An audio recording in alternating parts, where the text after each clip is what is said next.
Vamos a comenzar este tema que es la punibilidad. Nosotros aún no empezamos a ver el catálogo de delitos que están en el Código Penal del Estado de México. Sin en cambio, hemos hecho mención de algunas situaciones, algunas conductas que pueden ser consideradas como delito. Y que están, como les dije, tipificadas o están adecuadas al tipo penal en este gran catálogo. Y referente a estas conductas que pues se llegan a realizar, nosotros debemos de identificar, además del encuadre o la tipicidad al tipo penal, también viene explícita pues la punibilidad. Y bueno, ¿a qué se refiere este tema que es la punibilidad? Bueno, la punibilidad, cuando estamos hablando de esta, se hace referencia de manera inmediata a una sanción. Entonces, la punibilidad va a ser la sanción, va a ser la pena a la cual está impuesta este sujeto a la que pues, se lleva a cabo esta conducta. Para sancionar a alguien se debe de comprobar, primero, que el delito se cometió. Después, el grado de participación que el agente tuvo en la comisión de este. La manera de participación, la pena o la medida de seguridad a la que se hace acreedor, pues entre otros. En concreto, se debe llevar a cabo toda una investigación por parte de la autoridad facultada para tal fin, que son el agente del Ministerio Público, las policías y peritos, y obviamente el órgano jurisdiccional, pues que sea competente. Bajo esta circunstancia, vamos a decir que la punibilidad es la sanción impuesta al agente que comete la conducta tipificada como delito. Cada uno de los tipos penales conceptualiza pues esta punibilidad a la que se hace acreedor quien transgrede la ley penal. Entonces la pena pues es el mal que uno padece contra su voluntad y por superior precepto. Por el mal que voluntariamente hizo con malicia, es decir, con dolo o sin él, cuando es por culpa. Es la privación o la restricción de bienes jurídicos impuesta conforme a la ley por los órganos jurisdiccionales competentes al culpable de una infracción penal. La pena es una forma de sanción de esta conducta contraria a derecho y que además sirve para que el individuo infractor de la ley que con su actuar ha hecho daño a la sociedad y tiene conciencia o tome esta conciencia de este hecho y pues se supone que es para que no lo vuelva a realizar. Es una suposición. Vamos a nosotros identificar que existen pues penas, pero también existen medidas de seguridad. La pena, por consiguiente, esta se impone una vez que el sujeto activo ha sido juzgado y por consiguiente encontrado culpable de un delito castigado con pena privativa de libertad por el órgano jurisdiccional competente. La pena, como les he comentado, bueno, pues está indicada en este gran catálogo, pues, de delitos del Código Penal de cada uno de los estados y que se hace referencia. Vamos a conocer algunas penas que vienen en el código. Por ejemplo, vamos a sacar del homicidio. La pena por la persona que prive de la vida a otra persona, pues tiene una pena. Y bueno, dice así, al responsable de homicidio simple indica que se le impondrá de 10 a 15 años de prisión y tiene una multa de 250 a 365 días multa. Esto referente a homicidio simple. Bien poquito, ¿no? De 10 a 15 años de prisión. Y se preguntarán ustedes, oiga, pero ¿por qué dice el código una mínima y una máxima? Aquí en esta situación habla de 10 a 15 años de prisión. Entonces, ¿el juez cuál me va a imponer? Pues si tiene para elegir entre una mínima y una máxima. Bueno, el juez va a calificar pues esta pena o la va a asignar esta pena de acuerdo a pues muchos elementos para indicar, pero principalmente va a ser un cálculo medio, famosísimo cálculo intermedio, que va a ser pues nada más que sumar la mínima más la máxima. En este caso estamos hablando de 10 más 15, son 25, y la va a dividir entre 2. Cálculo medio o intermedio, estamos hablando de 12.5 años. 12 años, 6 meses. Por homicidio simple, o sea, por haber matado a alguien, 12 años y medio de pena privativa de libertad.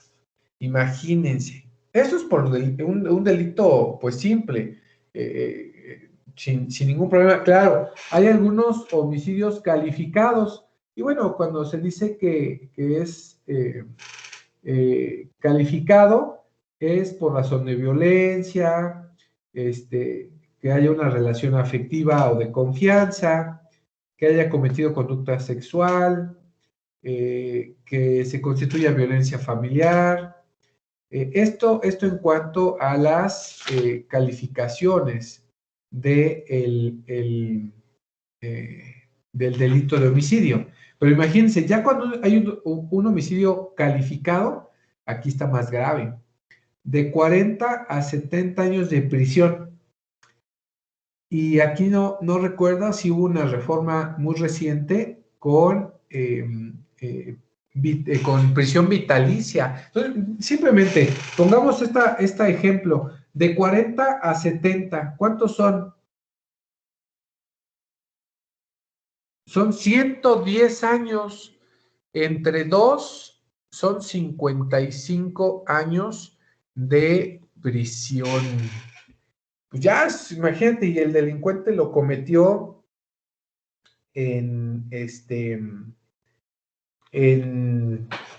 con unos 30 años, o sí, 30 y 50, ¿cuántos son? 80. O sea, ya es vitalicia, o sea, ya no vas a salir, ya ahí te vas a quedar. Entendámoslo como esa situación. Entonces, pues ya se determina una prisión vitalicia. Pero ¿cuánto me va a indicar el juez? Bueno, recuerda que esta, pues, va en razón de muchas circunstancias.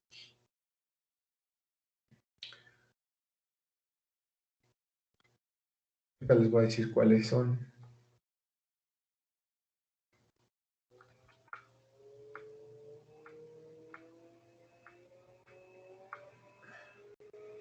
Aquí. Para que el juez o el tribunal, que son estos encargados de aplicar estas sanciones, bueno, pues tiene que analizar cómo se llevó a cabo la conducta. ¿Cómo se llevó a cabo la conducta, para irla como razonando? Primero, a esto se le llama individualización de la pena.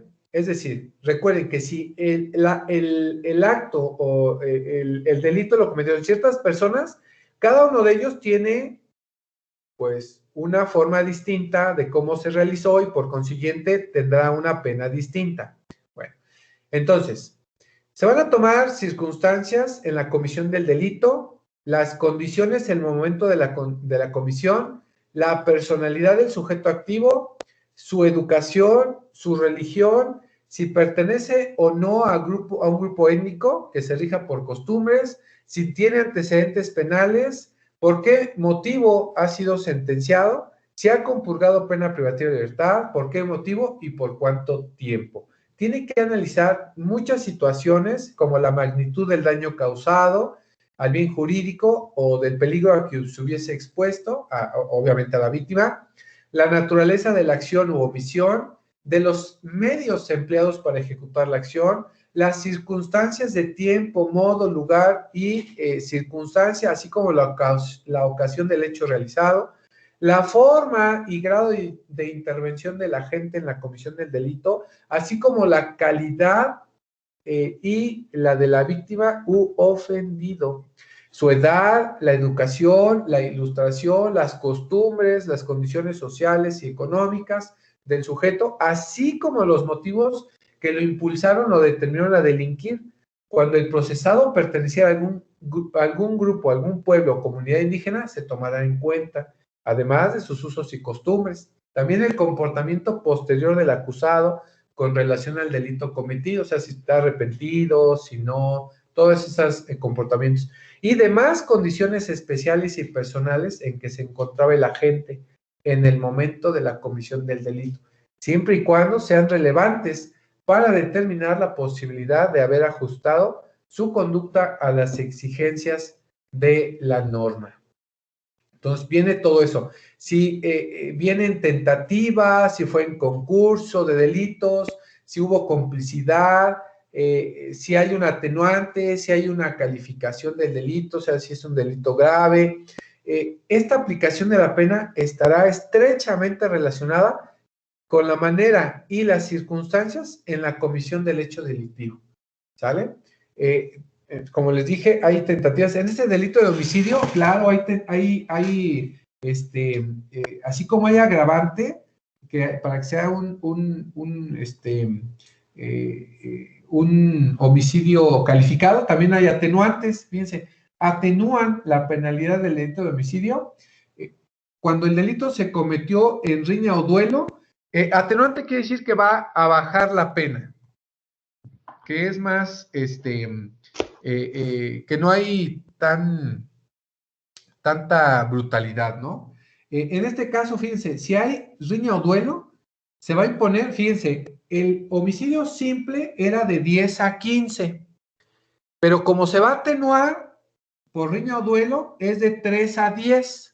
Son 13 entre 2, todavía no alcanza fianza, ahorita vemos lo de la fianza, y estamos hablando de 13 años, son 6 años y medio, pero ya bajó bastante.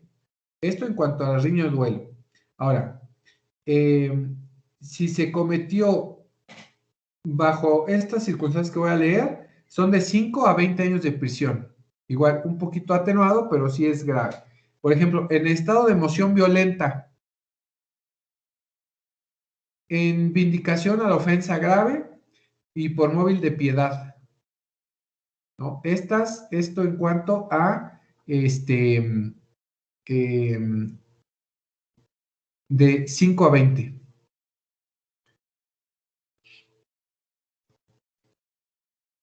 Ahora también, cuando dos o más personas realicen sobre otra u otros actos idóneos para privarlos de la vida, y este resultado se produzca ignorándose quién o quienes de los que intervinieron lo produjeron, de 10 a 15. Entonces, igual, son atenuados. A la madre que diere producto a su hijo, se le va a imponer de 3 a 5 años de prisión, siempre y cuando no tenga mala fama, no que haya ocultado su embarazo, que el nacimiento haya sido oculto y que no se registró, o que el infante no sea legítimo, o sea, que no sea del que era el esposo, ¿no? O que no es dentro del matrimonio. Entonces, son ciertos, ¿no? Imagínense, de 3 a 5, pues alcanza fianza, son 8, son 4. Entonces, bajo esas circunstancias, hay algunos atenuantes del delito. Entonces, indiquemos esta situación. ¿Sale? Vamos a, esto en cuanto a la penalidad. Ahora, así como estábamos viendo, también aparte de las penas, existen las medidas de seguridad. ¿Hay algunas medidas de seguridad? Sí, sí hay bastantes. Vamos a analizar estas medidas de seguridad con un pequeño video, porque voy a salir un segundito de clase. Tenemos por ahí una junta a las 10 de la mañana. Nada más les quiero dar esta liga para que ustedes la puedan ver en lo que regreso a la clase.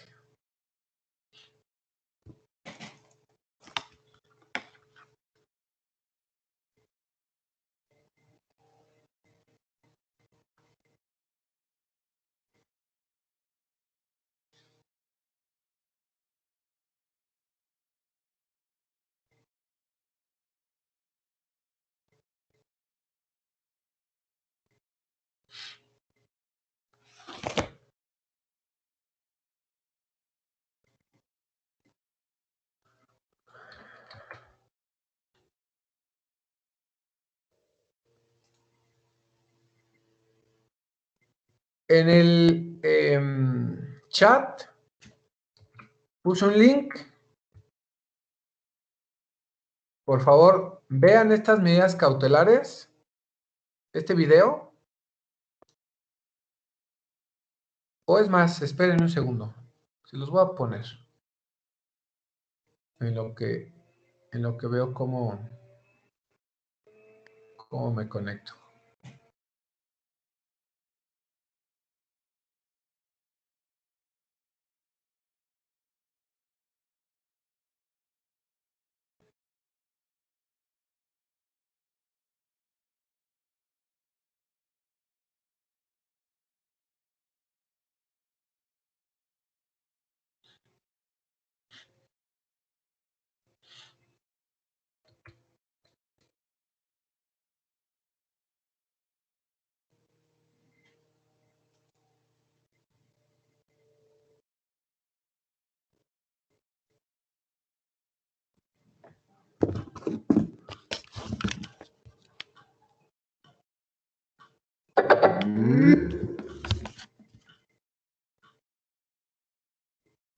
En un proceso penal siempre está latente la posibilidad de ir a prisión. Sin embargo, el nuevo sistema de justicia penal plantea supuestos en los que no es necesario privar de la libertad a la persona que comete un delito.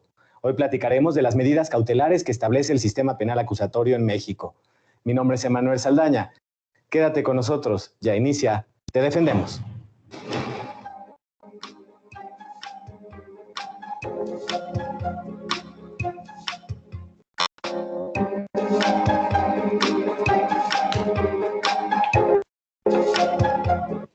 Atentos al video, por favor. Hoy nos acompaña en el estudio el licenciado Víctor Manuel Guerrero, defensor público federal. Sí, profe. Bienvenido, licenciado. Pues, Manuel. Pues para entrar en materia, explícanos qué es una medida cautelar. Claro, sí, con mucho gusto. En términos sencillos, es una obligación que se le impone a los inculpados dentro del proceso. Esta obligación e implica el que se le restrinjan o se limiten ciertos derechos fundamentales. Ellos con el objetivo o finalidad de que se salvaguarde el proceso, ¿sí? Es decir, se busca que la persona inculpada no se sustraiga a la acción de la justicia. Igualmente, se busca la protección de las víctimas, ofendidos, testigos y hasta el propio personal que integra la investigación. Y la otra objetivo es que no exista por parte de la persona imputada alguna obstaculización en el proceso. Básicamente esas son las tres vertientes que deben de examinarse cuando se impone una medida cautelar. El nuevo sistema de justicia penal en México, ¿en qué supuestos se pueden imponer estas medidas cautelares? Correcto. Precisamente cuando hay sospecha, ¿sí? Cuando hay un riesgo en cuanto al que la persona inculpada se pueda sustraer a la acción de la justicia. Cuando exista también un riesgo de que directamente el inculpado o a través de terceras personas pueda llegar a amenazar a los testigos, a los ofendidos y a la propia víctima. Y la otra, que realice actos tendientes a obstaculizar el procedimiento. Esto es a través de amenazas que puede haber a los que intervienen en el proceso o en cuanto a objetos materiales o documentos, poder modificarlos, poder desaparecerlos con la finalidad de que no le afecten durante el proceso. En esas tres situaciones o circunstancias es cuando se toma esa medida cautelar. ¿Es un juez quien determina estas medidas cautelares? ¿Y cómo lo hace? ¿Cómo es a discreción de él? ¿Hay un listado? ¿Cómo se determina una medida cautelar? Claro. Es todo un procedimiento. Busca salvaguardar los derechos de todas las partes, sobre todo del inculpado, que es al que se le va a imponer esta medida cautelar, ya que ante todo se le da la oportunidad en una audiencia oral, pública, que en presencia del juez, en presencia del fiscal, en presencia de la víctima, de los abogados que representan a la víctima, del inculpado y del defensor, el poder debatir respecto a la necesidad de imponer esas medidas. Eso es en base a principios que el juez debe de velar por. El primero de ellos es mínima intervención, una medida que sea proporcional y sobre todo protegiendo el principio máximo, que es la presunción de inocencia. Bueno, sabemos que este sistema privilegia la libertad, ¿no? Que no se imponga la prisión preventiva, que se ocupe en un caso de extrema necesidad, ¿no? ¿Cuáles son los requisitos que se deben cumplir para que el juez determine imponer una medida cautelar que no sea privativa de la libertad? Correcto. En principio, como abogado, una de las funciones que realiza como defensor público federal es evitar precisamente que se imponga esa medida más restrictiva, ¿sí? Que en este caso es la prisión preventiva. Entonces se busca, en principio, que no se ponga ninguna medida. Para ello se allega uno de elementos probatorios, de datos de prueba, con los cuales pueda justificar que no hay una causa, ¿sí? No hay un riesgo procesal, como que el inculpado se pretenda dar a la fuga, sustraerse a la acción de la justicia, que las víctimas no estarán en riesgo y que no pretende obstaculizar el proceso. Estas pruebas, precisamente en esta audiencia pública, son materia de debate y es precisamente la función del defensor de hacer valer a través de argumentos, una estrategia de litigio, que esos riesgos, si los hay, son mínimos. Por tanto, amerita posiblemente el que se le imponga una medida cautelar, pero que sea menos lesiva. ¿Sí? Hay medidas cautelares que están contempladas en el Código Nacional. Básicamente en el artículo 155 contempla 14 medidas cautelares. La que está en el último lugar es precisamente la prisión preventiva, que es la que se trata de evitar a toda costa, pero es relevante el allegarse de esos elementos probatorios. Estos no es con el fin de poder acreditar que nuestro representado no tiene responsabilidad sobre el hecho que se le está imputando, no. Esta investigación empírica que se hace para allegarse de esos datos de prueba y elementos probatorios son única y exclusivamente para poder demostrar ante el juez en esa audiencia pública que los riesgos, si existen, son mínimos, ¿sí? Es decir, ponemos un ejemplo, en caso de poner la medida cautelar menos lesiva, que es una presentación periódica. Hay que ofertar datos. Si bien es cierto, es la menos lesiva, también es cierto que a veces se impone la presentación cada 8 días. Entonces se busca, precisamente con los datos de prueba, tomar en cuenta la actividad que desempeña nuestro representado. Si tiene trabajo, el lugar donde vive. Entonces, si se le impone esta medida cada semana, entonces le puede afectar, ¿no?, en su trabajo y en sus quehaceres cotidianos.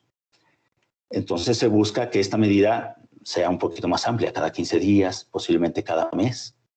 Ahora, también se busca que en base al principio de mínima intervención, cuando el hecho que se comete queda fuera del lugar donde habita esta persona, pueda llevar a cabo esa medida o esas medidas cautelares que se le impongan en donde vive. ¿Siempre se tiene que imponer una medida cautelar o se puede llevar un proceso sin alguna medida cautelar?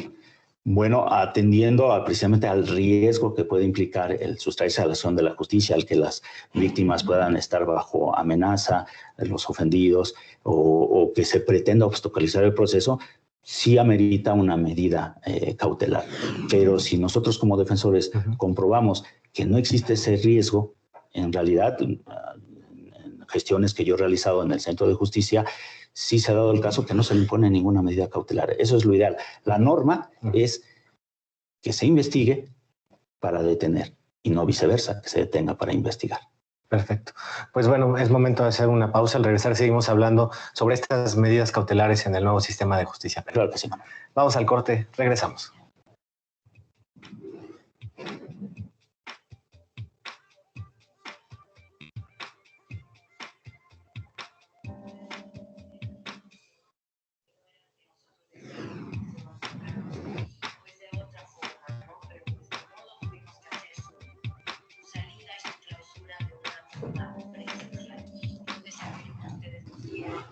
Ya estamos de regreso, estamos platicando con Víctor Manuel Guerrero Flores, defensor público federal. Antes de continuar, quiero invitarlos a ver la sección Te Escuchamos. En esta ocasión le preguntamos a la gente en qué delitos cree que se deba imponer la prisión preventiva. Vamos a verlo, regresamos.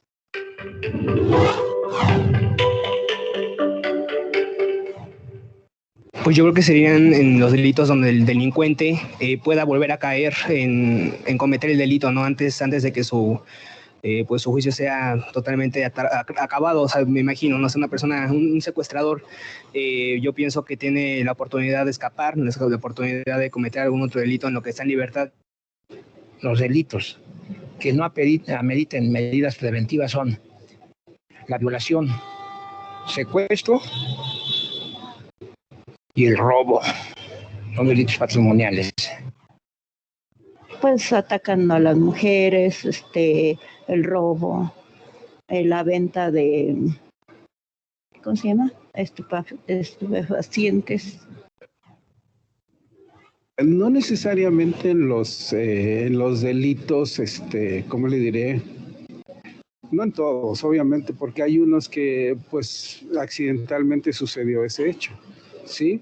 Pero sí en delitos graves, realmente. Yo siento el problema ahorita es que con los nuevos juicios orales penales está saliendo muchísima gente. Bueno, yo creo que hay varios, pero por ejemplo alguien que abusa de un individuo de la tercera edad, que abusa por su fortaleza o porque sabe más o porque las circunstancias así lo orillan a la persona. El robo, porque a raíz de que ya no existen los delitos graves, ha aumentado muchísimo la inseguridad en la Ciudad de México por eso. Todo lo que tenga que ver con la situación familiar, que está muy descuidado y si hay mucha controversia es donde empieza todo. En todos los delitos que sean violentos, donde haya de por medio violencia contra la víctima, es donde yo considero que debe de haber prisión preventiva. La prisión preventiva son los delitos graves, no de alto impacto, como serían el robo a casa habitación, del cual ya con la reforma del día 12 de abril ya la imponen de oficio los jueces. Prisión preventiva, pues por ejemplo el acoso a las mujeres, porque ya estamos hartas de tanta inseguridad y tanta violencia hacia las mujeres. Eso sería uno, el robo también de celulares, por ejemplo. Ahí estuvo la opinión del público. Licenciado Víctor, pues en tu experiencia, ¿cuáles son las medidas cautelares más utilizadas en este nuevo sistema de justicia penal en México? Claro, Manuel. Mira, las que uno solicita como defensor son las que se pueden considerar menos lesivas para las personas. Sin embargo, es atendiendo a las circunstancias del caso es que se imponen estas medidas cautelares. La más común es una presentación periódica, ¿sí?, ante una unidad de supervisión de medidas cautelares y suspensión condicional del proceso. Esto es, tienen que ir cada mes a firmar y de esta manera se asegura que no se vaya a sustraer a la acción de la justicia. Otra de las medidas es una garantía económica. Esta garantía económica regularmente se hace un depósito en Bansefi, se da un billete de depósito y a través de un escrito se entrega al centro de justicia, y de esta manera también se garantiza el que la persona no se pueda sustraer a la acción de la justicia. En el corte me platicabas algo muy interesante, ¿no?, en este nuevo sistema, que si la persona no vive o radica cerca del centro de justicia donde tiene que presentarse, puede enviar su firma por correo postal. Así es, efectivamente, si bien es cierto, en el Código Nacional de Procedimientos Penales se dice que la persona debe tener arraigo en el lugar donde se está llevando su proceso, eso no impide, y precisamente es parte de la función que tenemos como defensores, demostrarle al juez que tiene un arraigo, si no en la ciudad donde está llevando el proceso, sí en donde habita, a través de la exhibición de recibos de teléfono, recibos de agua, entrevistas que se le hagan a familiares o a propios vecinos de que él tiene arraigo ahí, que no se va a sustraer de la acción de la justicia. Esa es la forma en que nosotros intervenimos a efecto de hacerle ver al juez que si se va a imponer una medida, ¿sí?, sea menos restrictiva, atendiendo al principio de precisamente que no le afecte tanto en su esfera jurídica. Una de estas ventajas es que en materia federal, en cada estado hay una unidad, una UMECA, que se le llama Unidad de Supervisión de Medidas Cautelares, donde él, sin problema, puede acceder y dar su firma. No necesariamente trasladarse, ¿verdad?, de algún estado de la República aquí a México, dependiendo de la temporalidad en que se le marque esta medida cautelar. Ahora, en cuanto a la duración de estas medidas cautelares. ¿Cuál es la duración? La duración de estas medidas cautelares es durante el tiempo que dure el proceso, ¿sí? Estas medidas cautelares no son definitivas, pueden variar atendiendo a precisamente a las circunstancias que se vayan dando en el desarrollo del proceso. O sea, se puede modificar durante el proceso, puede el juez determinar, imponer otra medida cautelar. ¿Y de qué depende que haga una modificación? Claro. Vamos a poner un ejemplo. Cuando uno interviene en causas penales donde es con detenido, en ocasiones, por la temporalidad de las 48 horas en sede ministerial y luego en sede judicial, no es a veces posible allegarse de esos elementos de prueba, de esos datos de prueba para poder justificar que no existe un riesgo procesal, y si este existe es mínimo. Entonces, a veces se le imponen medidas cautelares muy severas, entre ellas la prisión preventiva. Bueno, si es el caso, entonces uno como defensa, atendiendo a la estrategia a aplicar, buscar pruebas, buscar datos a efecto de allegárselos al juez y señalar que esa situación por la cual se le impuso esa medida cautelar en un primer momento ha cambiado, se ha modificado. Para ello se solicita una audiencia ante el juez y el juez, vuelvo a repetir, en una audiencia pública donde está el fiscal, donde está el inculpado, donde está la víctima, su representante, se debate sobre esa modificación de medida cautelar. Con esos datos de prueba que se allegan, uno argumenta que no es necesario esa medida, que puede cambiarse, que puede ser menos lesiva, atendiendo a que ya cambiaron las circunstancias por las cuales se impuso en un primer momento. Antes de irnos a una segunda pausa, me gustaría que nos dijeras qué pasa si una persona no cumple con estas medidas cautelares. Correcto. Cuando no cumple con una medida cautelar, la gente está en la falsa idea de que inmediatamente se le va a detener y que se le va a poner una medida más lesiva, como es la prisión preventiva. No, no es así. La unidad de supervisión de medidas cautelares, cuando por alguna circunstancia no llega a cumplir con las medidas que se le pusieron, manda una notificación al fiscal, al defensor. Se genera una audiencia ante el juez donde se va a debatir la necesidad de modificar esa medida.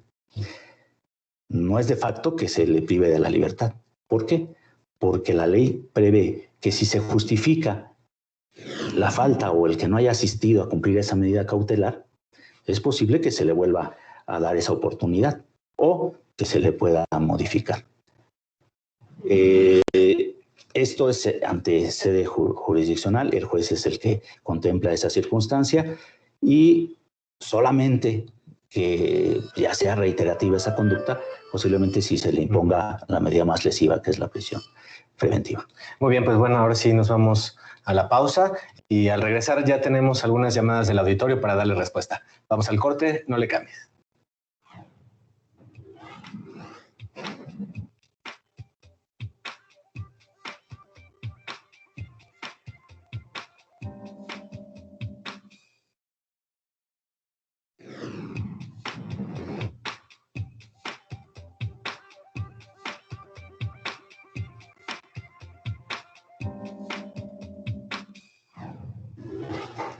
Ya estamos de regreso, gracias por continuar con nosotros y ya tenemos algunas llamadas del auditorio para que nuestro invitado les dé respuesta.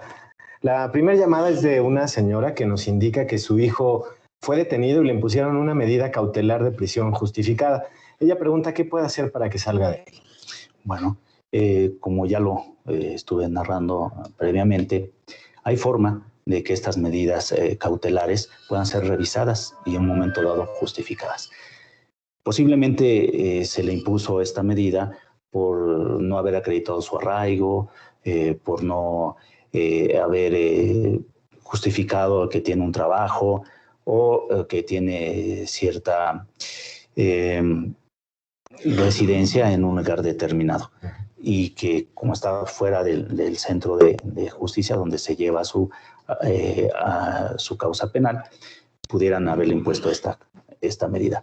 Pero si se aportan pruebas, datos, elementos probatorios que justifiquen que sí tiene ese arraigo, es factible que se modifique esa medida cautelar por una menos lesiva. Yo le sugiero que lo platique con su abogado, si es que tiene un abogado particular. Si no, puede acudir a la defensa pública federal a efecto de que se le asesore y si es conveniente para ellos, revoque a su abogado particular, nos nombre como sus defensores y nosotros ya atendiendo a las circunstancias del caso podemos analizar el asunto y si es factible solicitar esa audiencia para que se modifique esa medida cautelar por una menos lesiva. Muy bien, ahí está la respuesta para esta persona. Vamos con la siguiente llamada. Nos preguntan qué pasa si no se cumple con la medida cautelar que le impusieron dentro de un proceso penal a una persona. Ya habíamos hablado un poco, pero nuevamente podría decirnos. Sí, para complementar. ¿Qué acontece? Puede que se le modifique esa medida cautelar y se le ponga una más severa, prisión preventiva.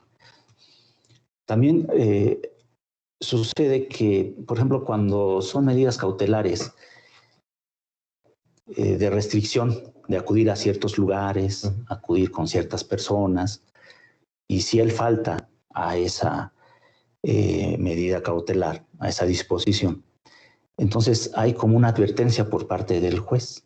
En específico, en esas circunstancias de no acudir a ciertos lugares, de no frecuentar a ciertas personas, el juez puede imponer una medida de apremio, que es distinto a modificar las medidas cautelares. Una medida de apremio que puede ser un arresto hasta por 36 horas. Una vez cumplida, pues él acude ante el juez, nuevamente una audiencia, y se compromete a que no va a faltar. También, como lo dije hace rato, se puede justificar esa falta, de tal suerte que con esa justificación puede evitarse que se modifique esa medida cautelar que no sea tan lesiva. En este nuevo sistema aún está vigente lo que escuchábamos en los medios de comunicación como arresto domiciliario. Es una medida cautelar equiparable al arresto domiciliario, que es el que sí se designa como una medida cautelar el que la persona esté en su domicilio. Sin embargo, es bajo ciertas circunstancias que el juez debe ponderar, precisamente para imponer esta medida. Puede ser combinada con alguna otra.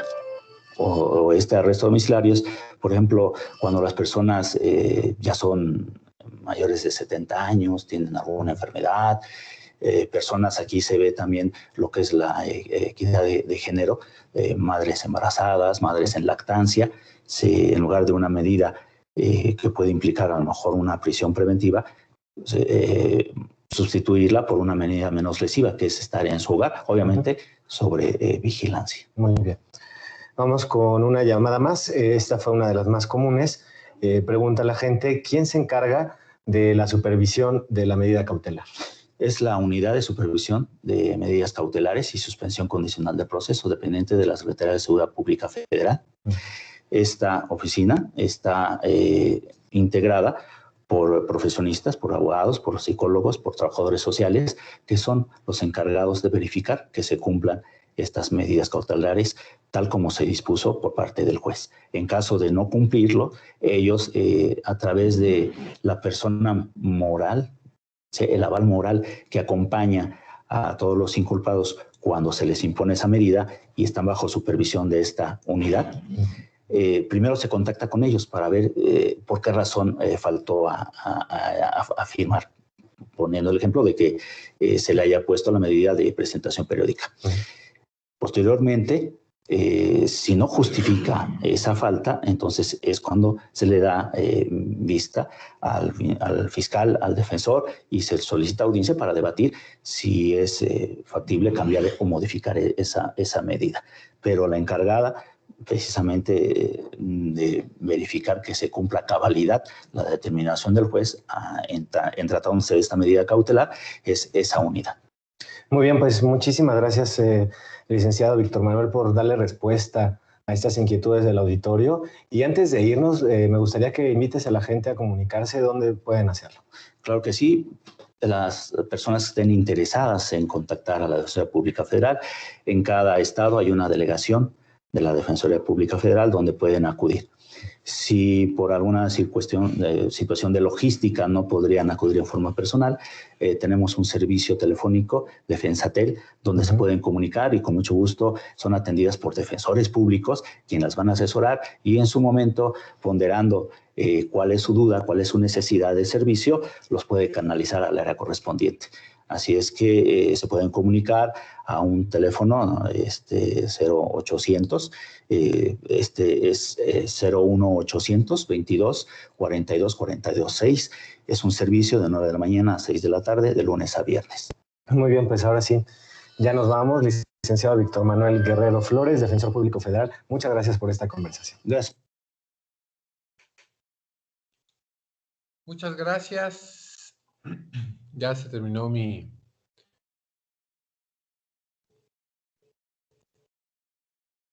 junta. Miren, estas medidas de seguridad que están impuestas en el Código Penal, Código Nacional de Procedimientos Penales, son impuestas. Voy a hacer el comentario. Están por allá en el 161, creo.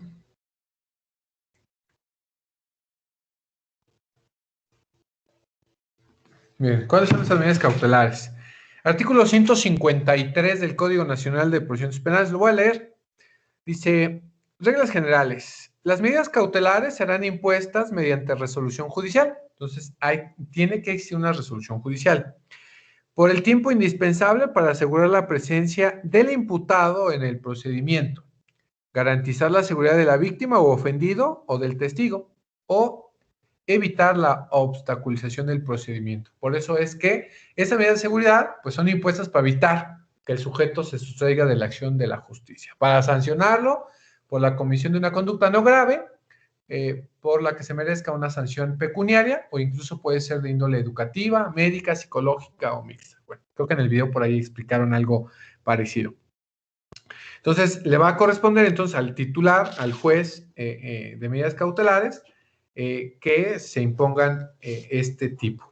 A solicitud recuerden que esta medida cautelar pues es a solicitud del Ministerio Público, la víctima o el ofendido, y bueno, pues quien debe de imponerla pues es el juez.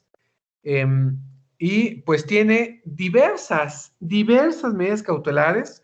Vamos a comentar de la más leve, por decirlo de una forma, de la más leve hasta la más grave.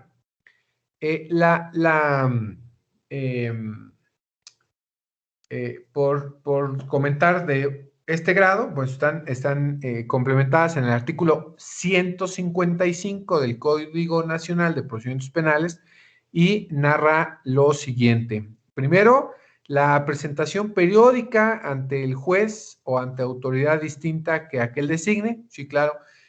Cuando son delitos no graves y que no requiere pues el que esté detenido en prisión, bueno, pues el juez va a imponer la asistencia periódica. Esto es cada tercer día, cada 8 días, cada 15 días. Esto para notificarle de cómo va el proceso, porque está en libertad, recuerden, y para que se entere cuándo son estas audiencias y no falte a ninguna.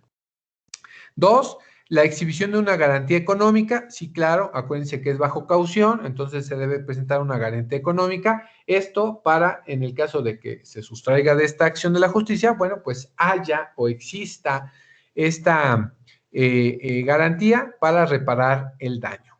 Esto a el ofendido o la víctima. También, en su caso, el embargo de bienes, esto con el mismo fin de que al estar embargados esos bienes, pues el imputado, el inculpado, pues deba de presentarse forzosamente.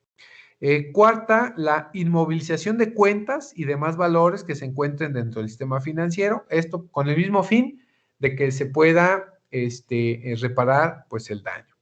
5, la prohibición de salir sin autorización del país, de la localidad en la cual reside o del ámbito territorial que fije el juez. Esto, bueno, pues hay una prohibición de que no salga del país o que permanezca en el lugar de su residencia, que no salga de, por ejemplo, Cuautitlán, o que no salga del estado, o que no salga del país, con una alerta roja a los aeropuertos y a las fronteras. El sexto, el sometimiento al cuidado o vigilancia de una persona o institución determinada o internamiento a una institución determinada. Bueno, en el caso de que se tenga que ingresar a algún centro médico de salud mental o salud corporal o salud física, bueno, pues ya ahí tendrá que someterse, que esté dentro de este internamiento y que, bueno, pues no salga. 7, la prohibición de concurrir a determinadas reuniones o acercarse a ciertos lugares. Bueno, pues esta orden de restricción de que se acerque pues a algún lugar donde viva la víctima o algún lugar donde radica o vive la víctima en este caso. 8, la prohibición de convivir, acercarse o comunicarse con determinadas personas, con las víctimas o ofendidos, testigos, siempre que no se afecte el derecho de la defensa. Bueno, bajo estas circunstancias también, por ejemplo, hay algunas situaciones de violencia familiar en las que se puede dar, bueno, pues se le prohíbe convivir con la familia, acercarse, estar ahí muy cerca. Esto en la fracción 8. La 9, la separación inmediata del domicilio, la misma situación. En el caso de que exista violencia familiar, bueno, pues se le retira o se le separa inmediatamente del domicilio para que no pues se revictimice a la víctima. 10. La suspensión temporal en el ejercicio del cargo cuando se le atribuye un delito cometido por servidores públicos. Bueno, por allá en el Código Penal del Estado de México, en el Código Penal Federal, requiere o refiere que en el caso de que el delito lo haya cometido un servidor público, bueno, pues se le pueda suspender del cargo para evitar alguna mala intención de su fuero o de su autoridad, en ese caso. 11, la suspensión temporal en el ejercicio de una determinada actividad profesional o laboral. Por allá, esta suspensión temporal entramos los abogados, los médicos, los contadores, administradores o cualquier otra profesión que, bueno, pues te suspenda temporalmente por la comisión de un delito en el ejercicio de tu función profesional. Entonces, ahí también. 11, 12. La colocación de localizadores electrónicos, bueno, en el caso de que nosotros querramos salir con una libertad preliberatoria y que se tienen que cubrir ciertos requisitos por allá en el sistema penal acusatorio, indica que sí, sí pueden dejarte en preliberatorio, siempre y cuando salgas del reclusorio con empleo, o sea, ya empleo fijado. Acuérdate que hoy existen algunas normas legales en cuanto a empresas que deben de dar empleo a estas personas que están pagando o compurgando una pena. Entonces, pueda tener el empleo ya asegurado y que además deba de pagar, pues, una pulsera localizadora o geolocalizadora. Esta, bueno, pues la tiene que pagar el reo, en este caso, el sentenciado, para que pueda obtener acceso a prelibertad. Esto para indicar que no salga de este domicilio. Hay muchos reportajes de acuerdo a esta situación.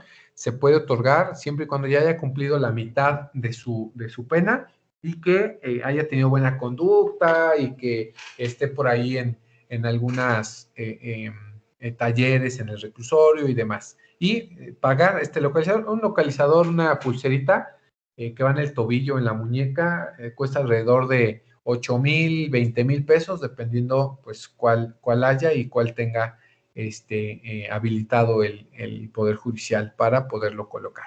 Entonces, esta situación.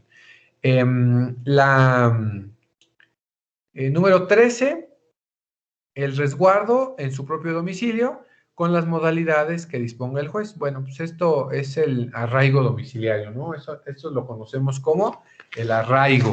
El famosísimo arraigo, bueno, pues es también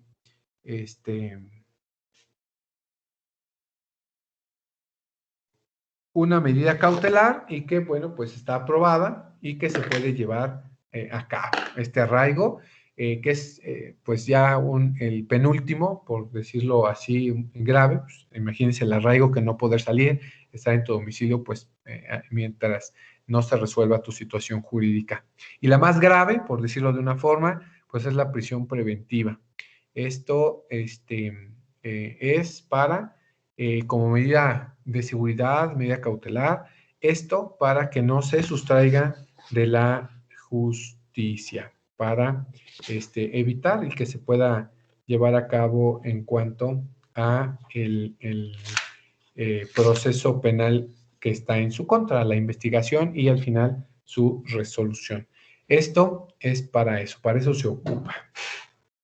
Estas son las medidas de seguridad que, como les digo, pues están reguladas por el Código Nacional de Procedimientos Penales en el artículo 155 como medidas cautelares. ¿Quién las impone? Bueno, pues las impone el juez de control. Esto es en audiencia y en presencia de las partes. Recuerda que esta únicamente la puede solicitar el Ministerio Público, nada más, o en el caso de en la situación de la víctima o el ofendido. La víctima o el ofendido, el Ministerio Público la va a solicitar siempre y cuando, bueno, pues existan algunos acuerdos reparatorios que pues se hayan platicado entre el imputado o las familiares del imputado y la víctima o, en su caso, el ofendido. Esto es para evitar que se sustraiga a la justicia, pero que cumpla con esta parte. Si se llegó a la práctica, bueno, pues ahí está.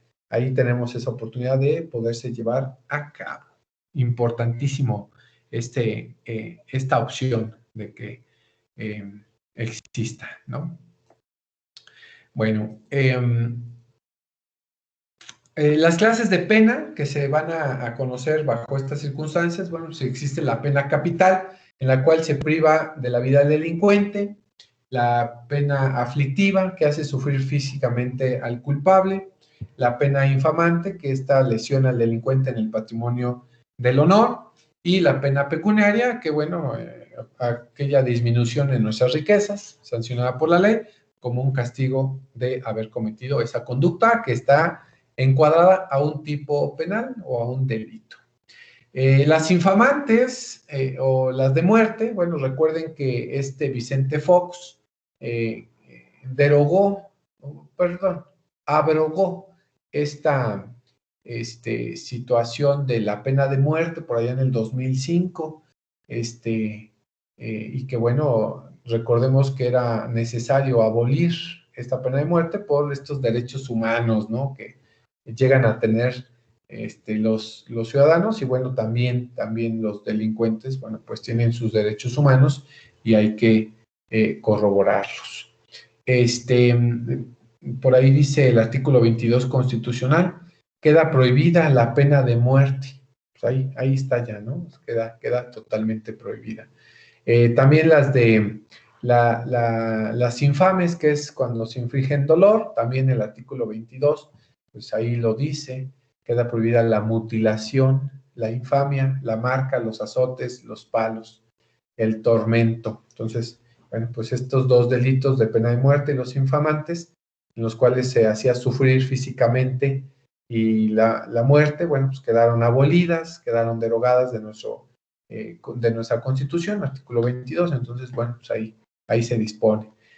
Cuando son penas contra la libertad, nosotros, pues, el hecho de que esté restringido geográficamente en el penal, que ahora no se les llaman penales, ahora son centros preventivos y de readaptación social, bueno, pues esta pena privativa de libertad no solamente implica el que esté ahí enclaustrado en este centro, sino que debe de llevar y debe de recibir un tratamiento integral, y debe de contemplar estos ejes: el trabajo, la capacitación para el trabajo, la educación, la salud y el deporte, algo que todos los centros, o al menos el Reclusorio Norte, sí lo lleva a cabo. No les digo de aquí de Cuautitlán, porque bueno, pues el espacio no lo permite, aunque pues sí existen diversas situaciones. En el caso del trabajo, sí se les da trabajo, también se les da capacitación para el trabajo. En los penales regularmente hay carpintería, se realizan algunos trabajos de carpintería, principalmente marcos para fotografías. También se llevan a cabo bolsas de macramé o cinturones de ese tipo de bordado de macramé, que son hilaza, en cuanto al trabajo. En algunos otros reclusorios, como el altiplano, el de aquí de Almoloya, que es el del Estado de México, en ese penal se lleva a cabo un taller de costura. Los presos, claro, están como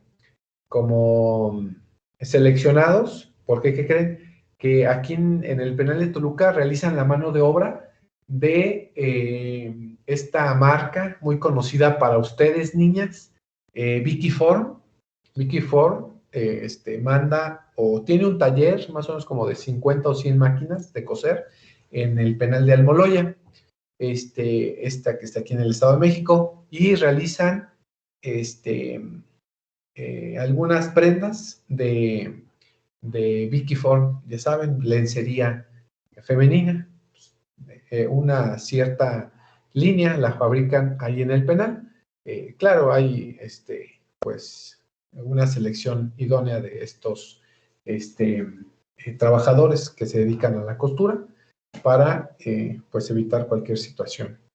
Y así en algunas otras. También recuerdo que en Jalisco creo que cosían camisas o pantalones de mezclilla. Entonces, esto es en cuanto al trabajo, que sí se llevan a cabo, casi en todos. También tenemos educación, sí, claro, por ejemplo, el Reclusorio Norte, y habría que checar aquí en el de Cuautitlán, si tienen alguna capacitación de educación. Principalmente en el Reclusorio Norte, cuando yo fui a hacer la práctica, una visita con alumnos de una universidad, nos explicaban la parte de la educación. Existen algunos cursos para que los presos realicen, pues si no tienen primaria, secundaria o prepa, realicen el examen Ceneval y puedan tener su certificado.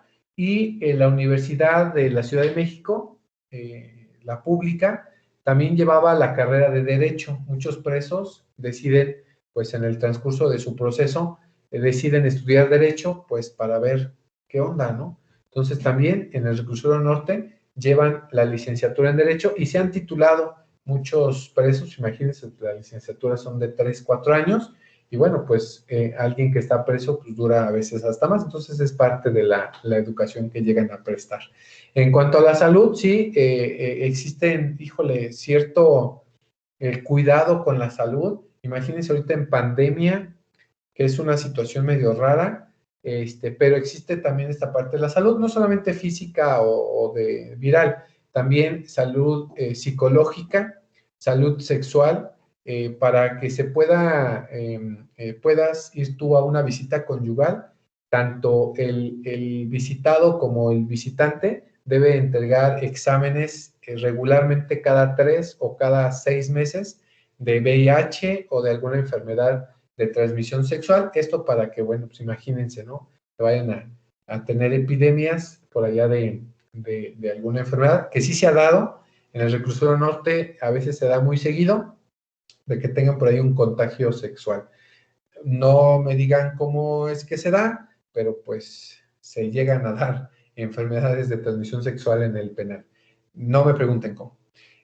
También en el deporte, regularmente hay box y hay pesas. Es lo que más hay en el reclusorio en cuanto al deporte. Esto, bueno, pues para que tengan esa situación de deporte. Esto es en cuanto a el tratamiento integral que debe de recibir el preso, en este caso el reo, en tratamiento de su pena privativa de libertad mediante compurga su pena impuesta, ¿vale? De acuerdo al Código Penal Federal, dice que hay penas privativas de libertad desde 3 días hasta 70 años, y bueno, pues podríamos decir que es la vitalicia, ¿no? Que en el Estado de México sí se le conoce como pena vitalicia. Existe también el confinamiento, que decíamos que era el arraigo domiciliario, o como medida cautelar, la restricción de visitar un lugar o a personas. También tenemos las penas pecuniarias. Recordemos una situación. Es muy distinta una pena pecuniaria, que es esta situación en cuanto a las multas, la reparación del daño o el decomiso de instrumentos del delito, que son distintas, aunque son pecuniarias, son económicas. Una multa y una reparación del daño tienen sentidos distintos. La multa va para reparar este sentido del el bien jurídico tutelado del Estado, y la reparación del daño es para el pago que se le hace a la víctima o ofendido para reparar, pues, el daño que sufrió de la comisión de este delito. Entonces son muy diferentes. La pena pecuniaria, en cuanto a la multa, la reparación, el decomiso, el instrumento del delito, son sanciones de carácter económico y que inciden en el menoscabo patrimonial del sujeto activo del delito. Acuérdense que hoy, además de eso, existe la confiscación de bienes. Existe por ahí ese delito que se va, que esos bienes se adquirieron mediante delitos, va a haber confiscación de bienes, por ahí ya referido en algunas legislaciones. Recordemos algo bien importante, la indemnización. Cuando se va a indemnizar a la víctima o al ofendido es por resarcir ese daño material o moral causado en esta parte, y puede involucrar el pago de tratamientos curativos que como consecuencia del delito sean necesarios para recuperar la salud de la víctima. Recordemos que no solamente es salud física, no, también puede ser el libre desarrollo psicosexual o de violencia familiar o una violencia física, psicoterapéutico. Imagínense, nada más pensemos, el delito de violación, híjole, es bien complicado este delito de analizar por las circunstancias que puede ameritar. Este delito de violación, si bien refiere una cierta cantidad por multa, esto es para el Estado, ¿cuál será el pago en cuanto a la reparación de un daño moral y psicosexual de la víctima. Complicado. Y vamos a poner uno menos complicado, el homicidio. El homicidio, de acuerdo al Estado de México, la indemnización por daño moral y material de un homicidio está evaluado la vida de una persona entre 350,000 pesos y 500,000. En muchas situaciones, por ahí recordarán ustedes, son muy jóvenes, recordarán que se hizo un baile hace algunos años en la 30-30, si no me recuerdo fue por allá por Ecatepec, o por allá, no recuerdo dónde, y que en un baile se aplastaron a dos muchachas, bueno, en aquel entonces, estamos hablando de hace como 10 años, se pagó una indemnización, o la empresa que se encargó de realizar el evento tuvo que pagar una indemnización de 250,000 pesos de acuerdo a un trabajo social, es por trabajo social, y de acuerdo a la Ley Federal del Trabajo, eso es lo que vale la vida o el cuerpo humano, porque acuérdense que va por partes, por cada una de las partes del cuerpo tiene un valor en cuanto a una indemnización. Entonces, de acuerdo a la Ley Federal del Trabajo y de acuerdo a un trabajo, un peritaje en trabajo social, se determinó que en aquellos años, hace como 10, la vida humana valía 250,000 pesos y fue lo que se pagó como indemnización para que los familiares de la víctima pues otorgaran el perdón a la empresa, porque pues fue un caso fortuito. Pero obviamente si hay dolo, si hay más, bueno, pues esta situación del pago pues es mayor, involucra un pago mayor. Esto es en cuanto al homicidio. Y vuelvo al tema difícil, una violación sexual. Y dice que es para reparar o resarcir la recuperación de la salud de la víctima.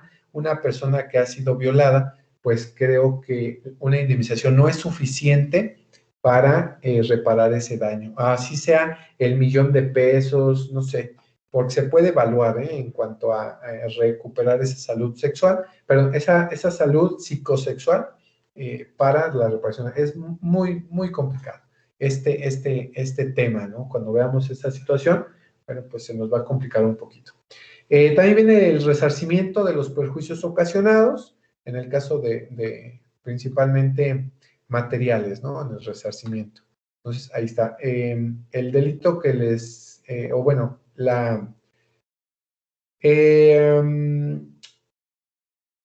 el fin o el objeto de alguna situación en cuanto a combatir la delincuencia organizada viene la extinción de dominio. Aquí cuando te quitan los bienes que has obtenido por delincuencia organizada. Y me pregunto, ¿por qué a la familia del Chapo no le quitaron todos sus bienes? Pues si fueron adquiridos a través de la delincuencia organizada, ¿no? Algo muy raro, pero imagínense. Ahí se estipula esta parte.